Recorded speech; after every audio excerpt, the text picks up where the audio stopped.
Lithuania में gas pipeline में विस्फोट के बाद आग लगने से हड़कंप मचा। आसमान में 164 फीट ऊंची आग की लपटें काफी दूर से नजर आ रही थी। धमाके के बाद आग की खबर मिलने के बाद मौके पर फायर फाइटर्स की टीम और पुलिस पहुंच गई और आग पर काबू पाने की कोशिश करने लगी। हालांकि इस हादसे में किसी के हताहत होने की खबर नहीं है। घटनास्थल के आसपास के गांवों को खाली करने के निर्देश जारी कर दिए गए हैं। वहीं पड़ोसी देश लातविया के ऊर्जा मंत्री ने कहा कि लिथुआनिया में हुए विस्फोट से अब तक लातविया में प्राकृतिक गैस की आपूर्ति में कोई समस्या नहीं आई है। उधर आर्मेनिया को अजरबैजान, तुर्की और पाकिस्तान की तिकड़ी से बचाने के लिए भारत मैदान में उतर सकता है।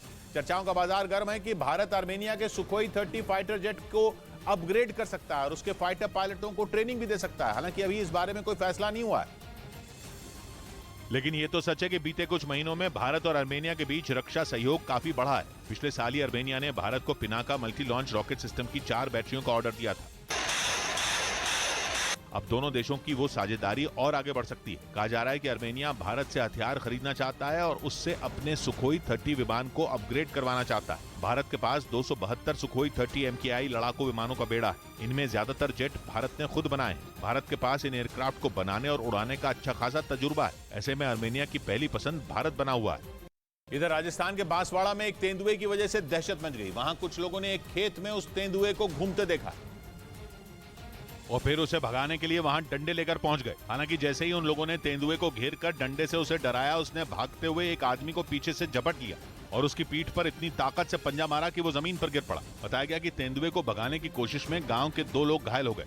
पैंथर ने पलट के आक्रमण किया, जिसमें दो व्यक्तियों को हल्के हल्के से पंजे लग गए हैं। हालांकि गांव में तेंदुआ दिखने की खबर मिलते ही वहां वन विभाग की एक टीम भी पहुंच गई, जिसने उसे किसी तरह दोबारा जंगल की तरफ भगा दिया। रामायण पर बिहार के शिक्षा मंत्री चंद्रशेखर के बयान पर बंटी राष्ट्रीय जनता दल पार्टी नेता शिवानंद तिवारी ने कहा कि मैं व्यक्तिगत रूप से उस बयान के साथ नहीं हूं। उन्होंने कहा रामायण में हीरा मोती भी है और कूड़ा कचरा भी है। इसमें हीरा मोती भी है और कूड़ा कचरा भी है, लेकिन ये भी कहा उन्होंने कि कूड़ा कचरा बहारने के चक्कर में हम लोग हीरा मोती नहीं बहारते।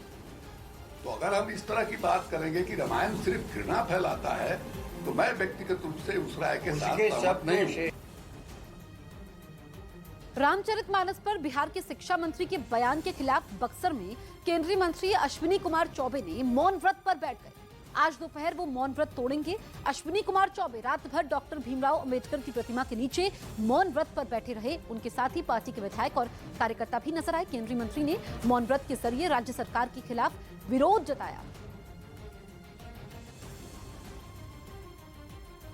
मौन व्रत के बाद बाबा सैटरडे शनिवार के दिन में दोपहर में मौन व्रत तोड़ेंगे और तमाम जो बातें हैं, साफ तौर पर कार्यकर्ताओं का कहना है कि जिस तरह से जो विवादित बयान शिक्षा मंत्री ने दिया है और जो बक्सर के चौसा में जो पावर प्लांट बन रहा था, भूमि अधिग्रहण का मामला है, उन सभी मामलों को लेकर के बक्सर के सांसद सह केंद्रीय राज्य मंत्री अश्विनी कुमार चौबे मौन व्रत चल रहा है उनका।